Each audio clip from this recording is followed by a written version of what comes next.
Hail, bear moth, spirit of the dark, take thou my blood, my flesh, my skin, and walk. Holy bear moth, father of my life, speak now, come now. Rise now from the forest, from the furrows, from the fields, and live. I think my career is summed up probably if I walk down the street during the day and people look at me and I think, why are they looking at me? Oh yes, I know why, because they're out watching my movies at 3 o'clock this morning. All my movies seem to be played at that time of the morning, and I'm actually quite famous for my movies being played at that time of the morning.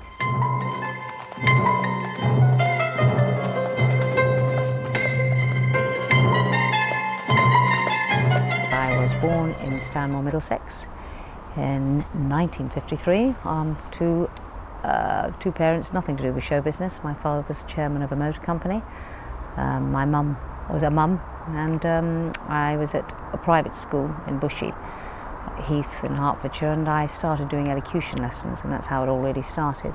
And then when I was 12, I got into the Ada Foster Stage School, which was a very famous stage school at the time. I was there for 5 years. Always trotting around with very short skirts, and very provocative and very precocious, which I think all stage schools tend to be. That's why I will never send my daughter to one. Your behaviour, Angel, has been most unseemly of late. It was at the end of the 60s, and it was, you know, the sex nymphet era when everybody was making those sort of movies, but Baby Love was sort of a pretty special film. I mean, they really went out on a limb to cast it, and I auditioned and I screen tested, and I got the screen test. I mean, they virtually told me that day I got the screen test. It was just all timed brilliantly. Come to me. I actually coped with the media interest, I think, very well. I actually thoroughly enjoyed it. Well, I certainly did at the beginning. With the filming, you know, before the filming, all the photographs in the papers and all that sort of thing, that was all fun. But once I'd done the filming, any press during the filming intruded a bit on the actual filming bit, which I was enjoying so much. But afterwards, of course, there was paper magazine setups, and I went around the world as well. I mean, I promoted Baby Love all over Europe, certainly in America and South Africa. I got off the Dracula part. It was my second film after Baby Love, and I hadn't done anything for a little while because of all this media interest. And I went and auditioned for it. I say audition, I met Peter Sasdy. Isla Blair was the other lady who was the other part in it. We both went and met him at the same time, and they offered me the movie from that. It was really great working for Hammer in those days because they were still very much at the, you know, the top, and churning out all these horror movies. And Christopher Lee was very much part of that setup. I was actually quite mesmerised by him when I first met him, because on the screen, you know, with all the makeup and the thing and everything, and actually on the set he was quite a chilling piece. I remember you know, when we had to do this scene, Isla and I, he was very charismatic. But when you meet him and going up for lunch afterwards, as I say, in the woolly hat and singing his operatic arias, totally different. Then came Blood and Satan's Claw, yes, where I played Angel Blake, who was a very interesting character and hadn't been anything like the character I played in the Taste of Blood of Dracula. And she was sort of a willful, I suppose you could call her modern day Mary Bell, or Mary Bell was the modern day Angel Blake, should I say. The similarities were drawn up, you know, and I can see why. And she was sort of rather evil, sort of manoeuvring, as I say, willful young lady. Save me, Angel. Hope ain't worth saving, Margaret. Let the dogs eat me. Bye. I was offered that one by Piers Haggard, the director, and Tony Tenser, who had been Michael Klinger's partner all those years before. And I think Tony Tenser felt it was a bit of a coup to get me, because he and Michael had been rivals after their business partnership had ended. So I think he was quite pleased to have got me. I'm not sure Michael was wild about me doing it, but in fact, out of all the movies I did, I think Blood of Satan's Claw was one of the best. It was very well received, and Piers Haggard was a terrific director. And there were some very interesting people in the cast. It was a really interesting piece. It was the Hammer ones were fun. It was very much tongue-in-cheek, even though it wasn't meant to be. Whereas the Blood of Satan's Claw was a different bag altogether. And I think Piers Haggard, you know, he knew his vision of it right from the very beginning, right to the very end. He knew exactly what he wanted.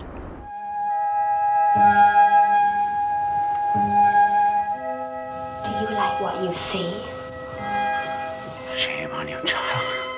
I'd done the similar sort of scene on the screen test in Baby Love. I was everlasting, dropping my clothes and seducing people. It was always, all the seduction scenes I did though were very the come-on seduction scenes. That in those days still, they hadn't really got to the nitty-gritty. I was just on the borderline there at the end of the 60s. It was all suggestive. I mean, there were a lot of porn movies being made, but they weren't for anywhere near general release or even anticipated with that. But it was very much, I was doing all the come and get me routine rather than the actual, as I say, the nitty-gritty. Oh yes, the famous quarry scene. Yes, that was shot in March in Denham, and we went to this quarry and I was running around in this long sheet. It was, I mean, this was my demonic phase of Angel Blake, when I had all the paint on my face, which was meant to be all the dye from the plants, everything is long, and this halo of thorns in my head and all the rest of it. I looked dreadful, and I fell. I always used to do all my own sort of stunts, if you all know that. I did everything, and I fell down the quarry. I had to do this particular scene, and I cut myself, and of course it was all white and everything, and I got blood everywhere. And they were worried that I hadn't had a tetanus injection, so they whisked me off to the local hospital. And all I can remember seeing these old people in this hospital, and they thought they'd actually already gone and were up there, because this sort of white sort of, they thought, this is an angel. I don't think so. They thought they were in hell, I think. But there was all the filming there. It was, a lot of it was, most of it was on location. There were just a few scenes we did in Pinewood Studios. And it was quite a nice time of the year because the weather was all right, and it was not midsummer. But when you see the film afterwards, you just realise that location shooting, which was very much, you know, coming into the fore in those days anyway. I mean, the whole atmosphere of that film would not have been there if it had not been for the location shooting, and all the scenes we did round the campfires, and it was brilliant. It led to the whole atmosphere. These dogs know how to tear the devil's heels. But, sir, many are afflicted. Innocent folk may be hurt. Leave me to judge who is innocent. Patrick Wymark, lovely man, sweetheart he was. He was the main part of the film, and indeed it was shot literally months before he went off to Australia, and of course we saw him no more. I wasn't aware at the time that Patrick had a booze problem, or it wasn't brought to my attention that much, but then everybody around at that time did booze. It was a different era, it wasn't the health-conscious era. I give you His Catholic Majesty King James III. God bless him and keep him in exile. The guy playing the devil was very funny, actually. He was a funny little guy. And he obviously, I mean, you know, he was never seen apart from in his costume. He was around a lot. And the song at the time was famous, was give me that ding, give me that ding, da da da. Do you remember that? Give me that ding. It was quite funny, and they used to sing that every time he came on set. It didn't have the huge release that Baby Lad had, because they splashed everything into the publicity there. It was a bit of a slow burner, Blood of Satan's Claw. But it certainly had some. I had a wonderful review in the New York Times, and through the years, I mean, the following has been far more than it ever was for Baby Love, because Baby Love is dated, whereas Blood of Satan's Claw never has, because being a cult horror movie, I don't think they ever do date. And we had some very good reviews for that.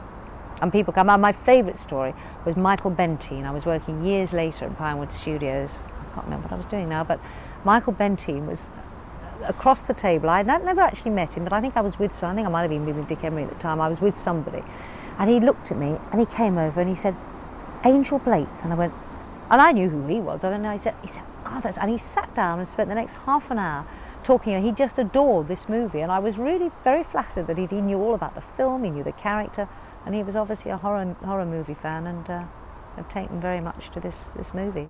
Vampira, or Old Dracula as it was known in the States. I loved that movie. I loved doing that. I'm not quite sure David Niven knew what he was doing then. It was more a fun movie that, you know, was going to take off maybe, and it was sort of a load of sort of playgirls, I would think you would say, who were in it. So it was a spoof horror movie.